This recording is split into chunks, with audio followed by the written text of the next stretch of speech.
તમે ગમે તેટલા નોલેજેબલ હો, પણ તમે વારે વારે ડિસ્ટર્બ થઈ જતા હો તો તમે શાણપણામાં નથી આવ્યા. હજી એ કેટેગરી નથી આવી. તમે દુનિયાભરના દરેક ક્ષેત્રનું નોલેજ હોય. ઘણા બધા એવા હોય છે, બહુ માહિતી હોય પાસે. ઘણા બધા પાસે 2G 3G સ્પેક્ટ્રમ રાફેલની એટલી બધી માહિતી હશે તો કદાચ જેપીસી ગોઠવાય પીએમઓ માં તો એને મેમ્બર તરીકે લેવા પડે, એટલી માહિતી હોય. પણ એની સામે કોઈ 2 વાર જોતું હોય તો એને પ્રશ્ન થાય, કેમ જોતો હશે, કેમ જોતો હશે? એટલું એનું મન વીક હોય. આપણે પણ જો ને ગેધરિંગમાં જઈએ ત્યારે આપણને એમ પ્રશ્ન થાય કે પેલો માણસ 3 વખત મારી સામે જોતો હતો, કેમ જોતો હશે? હવે જવાબ તમને કહું, આંખ છે ને જોવે. સિમ્પલ. તો કે 4થી ને 5મી વાર જોયું, 3 વાર જ જોયું તું, 2 વાર તો આમ જોતો તો તું વચ્ચેથી પસાર થયેલો. એટલે નાના નાના સંજોગો પરિસ્થિતિને આપણે એટલી બધી ડાઉટથી જોઈએ છે, કારણ કે આપણું mind is weak, is cheap, is mean. એટલે આપણે તરત ડિસ્ટર્બ થઈ જઈએ છીએ. આવું કેમ થયું? નહોતું થવું જોઈતું. આવું કેમ થયું જે બરોબર નથી? તો એ સંજોગ અને પરિસ્થિતિને આપણે સાચવતા આવડવી જોઈએ. Setbacks are part of life, failure is part of life, fall is part of life. Yes or no? Setback, failure અને ફોલ તો જીવનનો એક ક્રમ છે. અને some of the best lessons you learn from that. જીવનમાં મોટી પછડાટ ના આવી હોય તો ભગવાનને એકવાર પ્રાર્થના કરવી કે એવો સંજોગ મારા જીવનમાં આવે કે મોટી પછડાટ આવે, એવી પ્રાર્થના કરવી. આવી પ્રાર્થના તમને પૃથ્વી ઉપર કોઈ નહીં શીખવાડે, હું શીખવાડું છું. આપણને એમ જ પ્રાર્થના કરીએ છીએ, ભગવાન બધું મારું સારું થાય ને, દીકરાનું લગ્ન થઈ જાય ને, દીકરી સુખી થઈ જાય ને, છોકરો પરદેશ ભણવા જાય ને, ધંધો સારો ચાલે ને, એવી જ પ્રાર્થના કરીએ. કોઈક દિવસ તો જીગર રાખો કે ભગવાનને એકવાર કહું કે એવા સંજોગો જીવનમાં ગળો કે પછડાટ આવે, સેટબેક આવે, ફેલિયર આવે તો જીવનની ઘણી બધી સ્પષ્ટતાઓ, વ્યક્તિઓ વિશે ઘણી બધી સ્પષ્ટતાઓ તમારા મનમાં આવશે. Setback or failure is the greatest teacher. એવા સંજોગો જીવનમાં આવે એ બહુ જ જરૂરી છે. તો વ્યક્તિ ઓળખવાની પારખ એટલે પરખ તમારી બદલાઈ જશે. એક ક્ષમતા જુદી કક્ષાએ પહોંચી જશે. સંજોગ અને પરિસ્થિતિ તમે હેન્ડલ કરી શકશો. See, what happens with you is 10%. How you take it is 90%. જે બને છે તમારી સાથે એની તો ઇમ્પેક્ટ તમારી પર 10% છે. એ સંજોગ એ પરિસ્થિતિને તમે કેવી રીતે જોવો છો, કેવી રીતે મૂલવો છો, તમારા જીવનમાં એ કેવી રીતે સ્વીકારો છો, એની ઉપર એનું 90% ઇમ્પેક્ટ રહેલી છે. તો એક સેટબેક કે ફેલિયર આવે. પ્રમુખ સ્વામી મહારાજને લંડનમાં ભવ્ય મંદિર કરવું હતું. ત્યાં લંડનમાં હેરો નામના એક સબબમાં અમે મોટી જગ્યા પણ લીધી. I am talking of early 90s. આજુબાજુના રેસિડન્સે અમારી સામે કેસ કર્યો સંસ્થા સામે કે આ લોકો અહીં મંદિર બાંધશે તો રાત્રે 12 વાગ્યા સુધી ઘંટ વાગશે ને, આરતી વાગશે ને, ઢોલ વાગશે તો અમારી પીસ એન્ડ પ્રાઇવસી ડિસ્ટર્બ થશે. અરે 12 વાગ્યા સુધી કોઈ નથી વગાડતું, અમારે ટાઈમ નથી.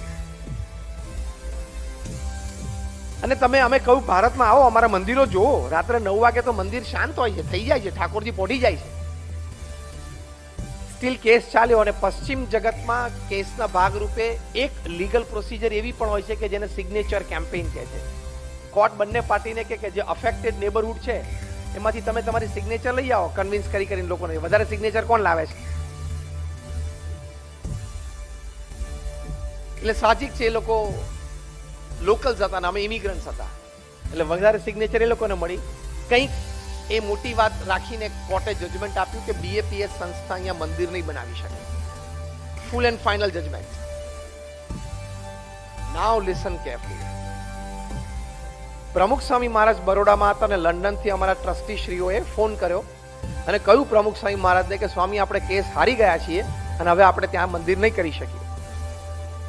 અમારા વડીલ સંત પૂજ્ય વિવેક સાગર સ્વામી સામે જ ઉભા હતા, એ આ પ્રસંગના પ્રત્યક્ષ સાક્ષી. પ્રમુખ સ્વામી મહારાજના કાને આ શબ્દ પડ્યા કે we have lost the case and it is a full and final judgement. પહેલો રિસ્પોન્સ પ્રમુખ સ્વામી મહારાજનો. જો આ સંજોગ અને પરિસ્થિતિમાં અભિગમ કેવા રાખવા. એક સેટબેક તો આવ્યો લાઈફમાં, મોટો ઝાટકો તો આવ્યો. પ્રમુખ સ્વામી મહારાજે ઝાટકાને કેવી રીતે લીધો ને એ આપણે શીખવાનું છે. એ જીવન છે. પ્રમુખ સ્વામી મહારાજના ચહેરા ઉપર એક લકીર પણ ફરી નહીં, નોટ અ સિંગલ વ્રિંકલ ચેન્જ્ડ. પહેલું વાક્ય પ્રમુખ સ્વામી મહારાજ બોલ્યા, જેવી ભગવાનની ઈચ્છા. આ શબ્દોમાં બહુ તાકાત છે. બીજું વાક્ય પ્રમુખ સ્વામી મહારાજ બોલ્યા કે આપણે આપણો પુરુષાર્થ કરી લીધેલો, હવે જે પરિણામ આવ્યું એ આપણે સ્વીકારી લેવાનું. કેટલી સ્થિરતા રે. આપણે આપણો પુરુષાર્થ કરી લીધો, બધા રિસોર્સિસ આપણે કામે લગાડી દીધા, હવે પછી જે પરિણામ આવ્યું એ આપણે સ્વીકારી લેવાનું, કારણ કે એનાથી વિશેષ તો આપણે કંઈ કરી શકીએ હતા જ નહીં. અને the third thing is determination. પ્રમુખ સ્વામી મહારાજે કહ્યું કે આપણે નક્કી કર્યું છે કે અહીંયા મંદિર કરવું છે, એટલે કરવું તો છે જ. બીજી જગ્યા શોધવા માંડો, કરશું. બીજી જગ્યા શોધી નિસ્દનમાં કર્યું.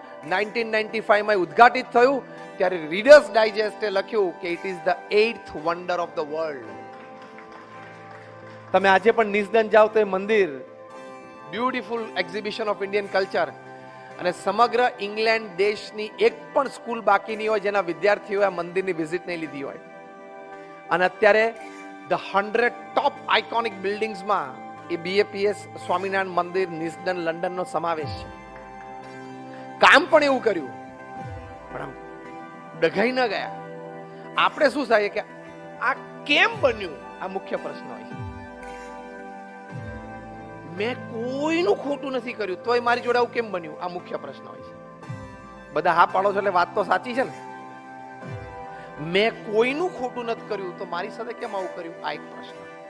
બીજો પ્રશ્ન, મેં મારી બુદ્ધિ, શક્તિ, આવડત, હોશિયારી, રિસોર્સિસ બધા કામે લગાડેલા, તો એમ મારા પ્લાનિંગ પ્રમાણે મને સક્સેસ કેમ ના મળ્યો, એ બીજો પ્રશ્ન. હું પ્રેક્ટિકલ વાત કરું છું ને, યસ ઓર નો. આ મનમાં આપણે રહે છે. પણ એક વાત સમજી રાખવાની, શ્રીમદ ભગવદ્ ગીતામાં ભગવાન શ્રી કૃષ્ણએ અર્જુનને કહ્યું, કર્મણ્યવાધિકારસ્તે મા ફલેષુ કદાચન. શું કીધું અર્જુનને?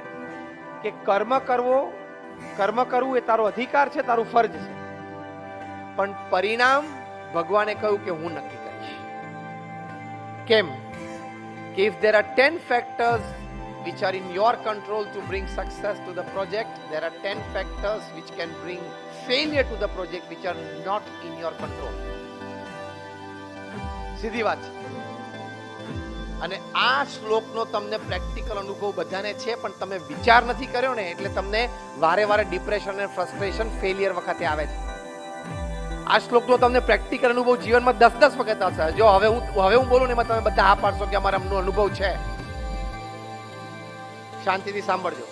આપણને બધાને અનુભવ છે કે ઘણી વખત આપણે ખૂબ સારો પુરુષાર્થ કર્યો હોય, બધા રિસોર્સિસ કામે લગાડ્યા હોય, તો આપણને સક્સેસ ઓછો મળે છે. હા કે ના? અને ઘણી વખત ઓછું પ્લાનિંગ હોય, એક્ઝિક્યુશન સંતોષકારક ન થયું તો ધાર્યા બાદનું પરિણામ આવી જાય. હા કે ના? તો શ્લોક સાચો ખોટો? કે ભગવાને કહ્યું કે તું કર્મ કરે જા, પરિણામ હું નક્કી કરી. પણ આપણે એનો વિચાર નથી. આ વિચાર હોય તો કોઈ દિવસ સંજોગ અને પરિસ્થિતિમાં આપણે જરાય ચલાયમાન ના થઈએ. એક વાત તો નક્કી કરી જ રાખવાની કે સંજોગ અને પરિસ્થિતિ તો પોઝિટિવ કે નેગેટિવ હોય, હું મારી સ્થિરતા, મારો ધ્યેય, એમાંથી તો ક્યારે વિચલિત નહીં થવું, નહીં તો તમે જીવન હારી ગયા કહેવા. તો આ છે સંજોગ અને પરિસ્થિતિ પ્રત્યેનો અભિગમ. સંજોગ અને પરિસ્થિતિ પ્રત્યેનો અભિગમ. એક હસતા હસતા એક દ્રષ્ટાંત આપું તમને. એકવાર એક baby mosquito was on its maiden flight. નાનું મચ્છર બિચારું જન્મ્યું હતું, એની પહેલી ફ્લાઇટ હતી. એટલે એના મધર મોસ્કીટો અને ફાધર મોસ્કીટો, માતા પિતા બે જણા જોતા હતા કે આપણો બેટો પહેલી ફ્લાઇટ લે છે.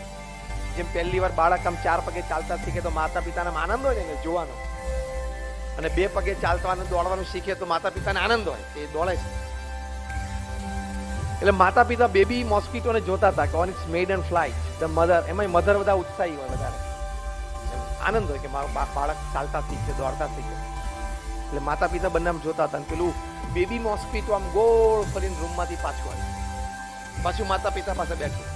એટલે એની માતાએ હરખભેર પૂછ્યું કે how was your flight, how was your flight, એમ કેવું લાગ્યું તમને? તો પેલી બેબી મોસ્કીટો કે mom, wherever I went, everybody were clapping for me. હું જ્યાં જ્યાં ગયો ને ત્યાં બધા મારી માટે તાલીઓ પાડતા હતા. ખબર પડી? મેં સ્વિચ તો દાબી હતી પણ 2 ઝબકારા પછી લાઈટ ચાલુ થઈ. હું જ્યાં જ્યાં ગયો ત્યાં બધા મારી માટે તાલી પાડતા હતા. શું એકચ્યુઅલી શું કરતા હતા? બધા એને મારી નાખવાનો પ્રયત્ન કરતા હતા. અરે મચ્છર ઉડે એટલે આપણે મારી નાખવાનો પ્રયત્ન કરતા હતા.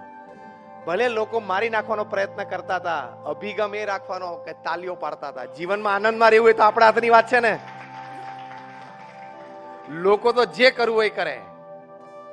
If you are principally right and not offending anybody, આ 2 શબ્દો યાદ રાખજો. તમે સિદ્ધાંત અને મૂલ્યોની દ્રષ્ટિએ સાચા હો અને કોઈને પણ ઓફેન્ડ ના કરતા હો તો કોઈથી ગભરાવાની જરૂર નથી. વ્યક્તિઓની ચિંતા રાખવાની જરૂર નથી. વ્યક્તિ અને સમાજનો અભિપ્રાય મારી માટે શું છે એની ચિંતા રાખવાની કઈ જરૂર નથી.